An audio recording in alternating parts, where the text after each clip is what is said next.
Hi everyone, my name is Dr. Sunny Goh Eng Giap.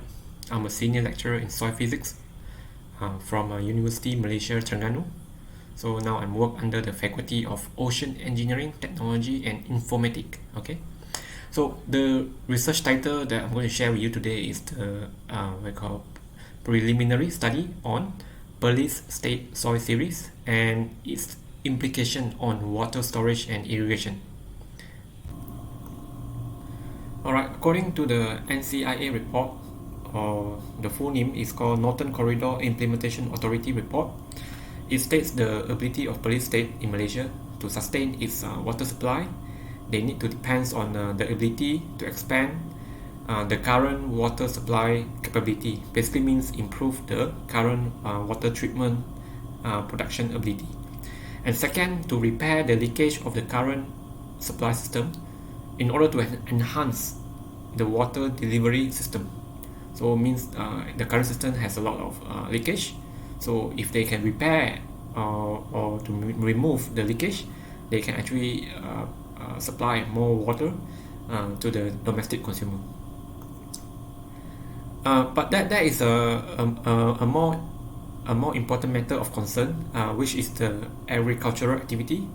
Why is it important? Because the agricultural activity, it consumes about 70% of all the water taken from the groundwater and the water courses, for example the river. And then only 20% goes to the industry and 10% goes to the domestic consumption. And many did not aware that farmers, the current practice used by farmer, they used to over irrigate the crop field. This is because their crop is considered higher value than the cost of the water that is being supplied, because the water cost in Malaysia is still low compared to the value of the crops. So therefore the farmer would choose to over irrigate the field in order to protect the crop production. And of course this would also means in terms of crop production over the consumptions of water, it becomes less efficient. Soil water content can be in three different conditions. When there is over irrigation, it will lead to soil saturation. In such a stage, potentially it could cause water ponding as well as groundwater pollution.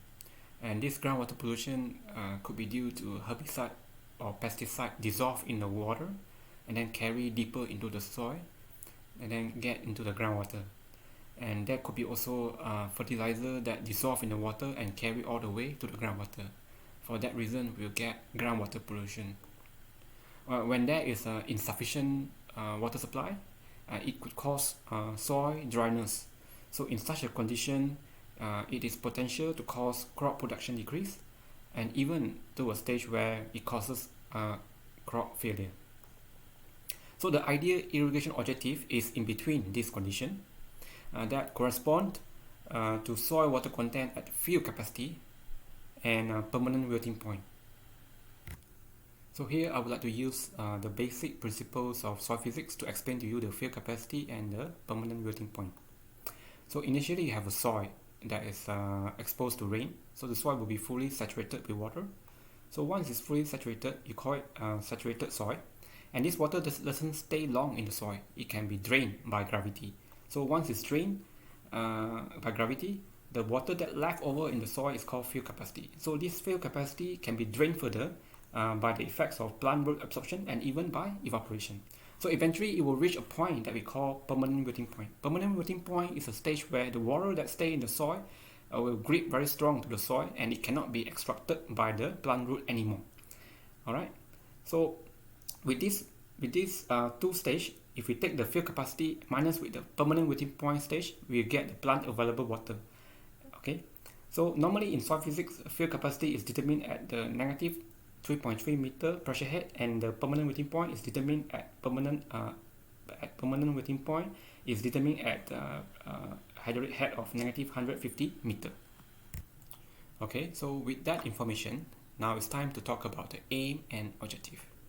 The aim of the study is to determine soil water holding capacity for Perlis state soil series. So to achieve this aim, we come up with 3 objectives. And the objectives are to identify the soil series in Perlis, to classify the soil series into soil structures, and then use this information to determine the field capacity, the permanent wetting point, and the plant available water of the soil series. Now, let us look into the method.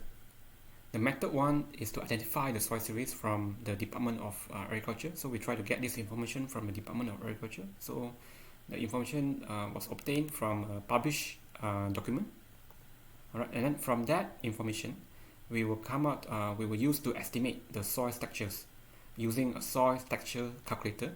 So with that, we can actually determine whether the soil is clay, silt, sand, clay loam, silty clay loam, or any other types of soil textures. So basically, there are 12 types of soil textures. And then third, we use the soil texture information, and then we try to determine the soil hydraulic function. So the parameter that refer to the soil hydraulic function is actually based on Van Gennington equation. So we've tried to determine the parameter for Van Gennington equation, and therefore we can get the curve for the soil characteristic curve. From there, we can actually determine the field capacity and also the plant wetting point. And then from field capacity and the permanent wetting point, we can use it to calculate the plant available water, which is equals to field capacity minus permanent wetting point. So here is the result from objective 1. So from objective 1, we found out that there are 10 soil series present in the Perlis state. And here are the lists. You can see there's Cengai, Kangga, Terengganu, Hutan, Sogomana, Hollywood, Harimau, Gajah, Kundo, and Tualang. Apart from that, we also have other soil condition that is called steep land, okay, and also have a lake as well as pond. And if you look here, some soil series we have couple. For example, Terengganu we have couple with Akop and Lalang Tempatan, and for Hutan couple with Semering. So basically here, Temulong will be the most dominant soil. Temulong will be the most dominant soil series of the 3, and then Hutan will be the most dominant of the 2, right? And same goes for the rest.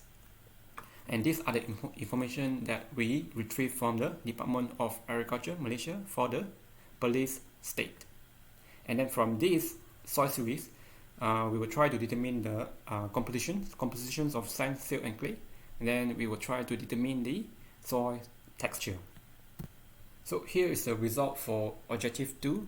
From objective 2, we found out that of all those 10 soil series, basically there are 3 soil textures exist in what we call Perlis state.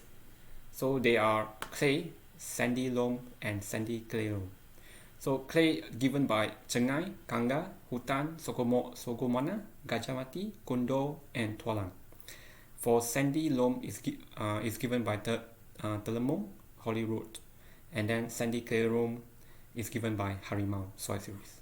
So you can see that clay is the most fine soil textures compared to sandy clay loam and sandy loam.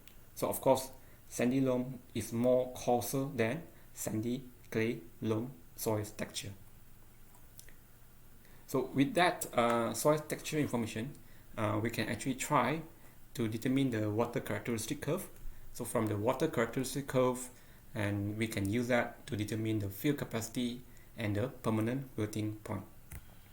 So here is the result for objective 3. So this graph shows the characteristic curve of the characterized soil series. So as you know, we already characterized them into 3 categories. So from these 3 categories, each category has its own characteristic curve, and so from there we can actually try to determine the soil moisture content for field capacity and permanent wetting point just by using the pressure, the metric suction, okay, the soil pressure suction at a specific pressure condition. So from here we can set the pressure for field capacity and also the pressure line for permanent melting point. And then from there, we can draw horizontal line for each of these characteristic curve. And that is how we determine the field capacity, moisture content, and also the permanent melting point moisture content. So when I talk about moisture content, I basically refer to soil water content. So this table shows the result for objective 3, and just now from the characteristic curve, I show you that we can actually determine the field capacity and the permanent melting point. So here's the result of the estimation for the field capacity as well as permanent melting point. So you can see that Jengai, Kanga, Hutan, Sokomana, Gajah Mati, Kundo, and Tualang soil series can actually store can actually have a higher field capacity and a permanent melting point than the other the other three soil series. And from there, you can also see that if we take the field capacity minus the permanent melting point, that will give us the plant available water. You can see that this Jengai Kanga soil, they can actually have a higher plant available water than Harimau and Telemong and Holyrood soil. So that means this soil, Jengai Kanga Hutan, can actually store more water, and that this water is readily available for the plant. So for this kind of soil, basically means that there are more water in the soil available for the plant root obstruction. Alright, and then if we take this one step further, we take this field capacity divided by the total amount of water that the soil can actually be saturated. Means if you give the maximum amount of water to the soil will be fully saturated up to this value. So if we take the field capacity, which is slightly lower than the saturation value, as I mentioned to you, field capacity is a condition where the water is hold in the soil after drainage by gravity. So this water will stay in the soil for a longer time, because the water that doesn't stay longer in the soil already been drained by gravity. So field capacity indicates that the water that stay in the soil for plant root absorption. So if we take this field capacity for this soil divided by the total amount of water that the soil can actually accommodate, we will get around 73% for this Jengai, Kanga, Hutan, Sokomana soil. Whereas for Harimau, you see, can only store up to 60%, and for Telemong and Holyrood can store up to only 44%. So the soil that store higher percentage of water basically means it has more water for plant to use. Alright, so this one has less water for plant to use, and it also means that if farmer always try to over irrigate the soil, this soil would tend to lose less water, because there's only 27% that can only be lost by gravity drainage. Whereas for this Telemong and Holyrood, you can the water could be lost by gravity up to 56%. So you have a greater loss in Telemong and Holyrood soil if you over irrigate the soil. For the conclusion, the Perlis state, we found out that there were 10 soil series identified. From the 10 soil series, there were 3 soil textures. They are clay, sandy clay loam, sandy loam. So from there, we could also determine the field capacity as well as the permanent melting point, and then we calculated the plant available water, and of course we also calculate the field capacity over saturation water saturation level, and then we found out that to meet the crop water demand, the soil need to be saturated up to 44 to 73% of the fully saturated level. So we don't have to provide too much water to the soil, because if we provide too much water to the soil, 27 to 56% of the water we provided to the soil up to the stage of saturation will be lost by gravitational drainage. So ultimately, if we follow this kind of principle, by knowing the type of soil textures that we are dealing with, and knowing the field capacity as well as the permanent melting point, which can help us to calculate the plant available water. Therefore, we can actually save water. So with that, we would actually help in water resources conservation, also help reduce costs by saving water, reduce the transportations of water, okay, and increase the agricultural production efficiency. So it means we use less water, produce more output, because the ultimate purpose of irrigation is to provide sufficient water for crop use. Okay, so there is a further work on the way, and there is a Van Helmont equation that I showed to you just now. We talk about characteristic curve that given by the Van Helmont equation that we use to determine the field capacity as well as the permanent wetting point. And this equation can be fed into the Richard equation, and this Richard equation is a mass transport equation. It's a mass conservation equation. It's a partial differential equation that can be solved by using finite difference method, which will give us a set of algebra, and this algebra can be programmed into the programming language. And if we solve this algebra equation implement this algebra equation into the programming language, we can actually use it to predict water infiltration into the soil. So we know that in irrigation, we just want to provide water to a certain depth of soil, because plant root would reach a certain depth of soil. So this depth of soil has to be filled with water up to a stage what we call field capacity. So we want to know at that depth how much water will infiltrate to that depth. Okay, so if we provide water at field capacity, so we will know the volume of water that can infiltrate into that depth of soil, and we know how much time it takes for the water to infiltrate into that depth of soil.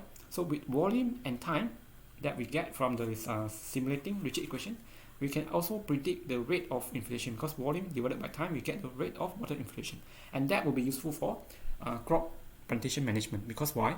They need to know how much water need to be supplied in terms of volume per second, volume per hour, or volume per day. So you need to have they need to design the storage tank for that field size, and they need to know how much where they get the water from, and how are they going to get that much water for that particular day. All right, so having this information will be useful for crop plantation management. So that's why this work can be expanded further to answer this kind of question. So that's all what I have for you today. So thank you for listening. If you have any question, please raise your question to me. Alternatively, you can also write me an email. I'll be happy to answer your question. If you would like to work together with me, you can also send me an email. So I'll be more than happy to work together with you. Alright, so thank you very much.